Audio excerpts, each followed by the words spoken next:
Naagnas na matagpuan ng labi ng isang magsakang mahigit 2 linggo nang nawawala sa Cabuyao, Laguna. 3 naman sugatan matapos mahulog ang sinasakyan nilang closed van sa palayan sa Gamo, Isabela. Narito ang unang balita sa probinsya.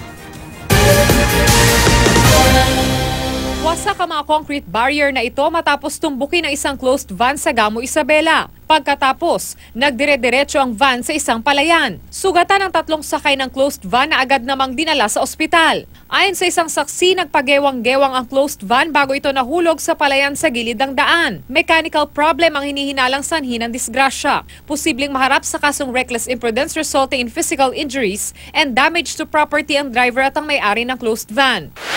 Papunta sana sa seminar, isang guro sa Pasukin, Ilocos Norte nang sumalpok ang minamaneho niyang kotse sa poste ng telepono. Sa lakas ng pagbangga, natumba ang poste at tumambalang sa kalsada. Sandali itong nagdulot ng pagbagal ng daloy ng trapiko kaya nagtulong-tulong ang mga residente para itabi ang poste. Agad namang naisugod sa ospital ang biktima na nagtamo ng mga sugat sa ulo. Base sa investigasyon, posibleng nakaidlip ang biktima habang nagmamaneho kaya nawala ng kontrol sa kanyang sasakyan.